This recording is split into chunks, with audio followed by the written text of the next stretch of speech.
Hey parents, I was wondering if we might have a little chat. So, something that I see over and over and over again with parents of non-speaking children is I see parents saying, I just want to hear my child say that they love me. And I'm not discounting that. I know that for some people, their love language is words of affirmation, and that's a really valid thing.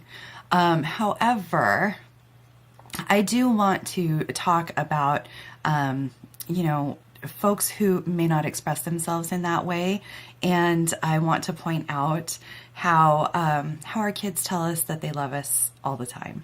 So first, I do prefer the term non-speaking to non-verbal. Verbal simply means the use of words, the use of language, and some of the most incredible, beautifully spoken folks that I know are non-speaking people. Folks who communicate through written language, for example. You know, there are plenty of non-speaking autistic people who are beautifully, beautifully well-spoken in their written word. And so I kind of prefer the phrase non-speaking to non-verbal. And that's not a hard and fast rule. It's simply my preference. But I wanted to share with you that my children, some of you might follow them on YouTube, but my children are speaking. They use words verbally and spoken. But you know, I have one kiddo who doesn't say I love you. And that's okay because I understand who she is. For her, words are very literal. They carry serious meaning, and I relate to that in a lot of regards because I'm a person who really struggles with saying I'm sorry. Because for me, saying I'm sorry is very heavy. It means that I've taken a lot of time to reflect on what's going on and the way that I behaved, the way that the other person behaved. And it's something that's not light or easy for me to say. I know a lot of folks are like, just say sorry and get over it. Just say sorry so we can move on. And for me, saying sorry is really profound. It means that I've reflected on it and I'm committed to making changes in my life so that it doesn't happen again. And I find that sometimes folks just throw out, well, I'm sorry, I apologized, let's move on. And don't change their behavior or haven't taken time for self-reflection.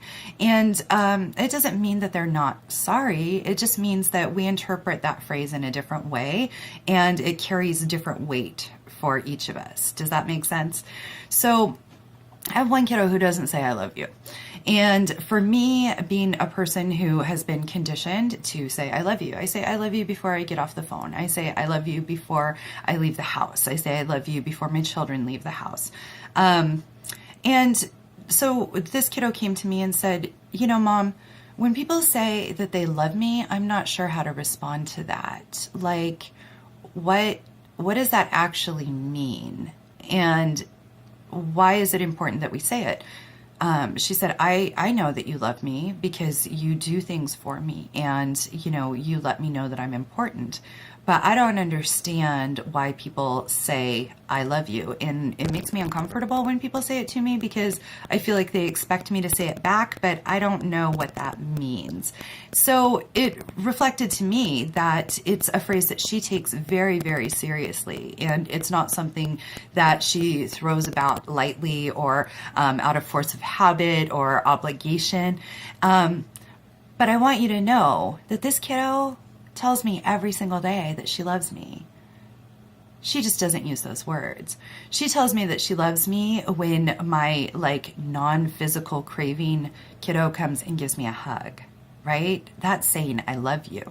When my kiddo who prefers to be alone and have personal space comes alongside me when I'm in the kitchen and asks if she can help, she's telling me that she loves me.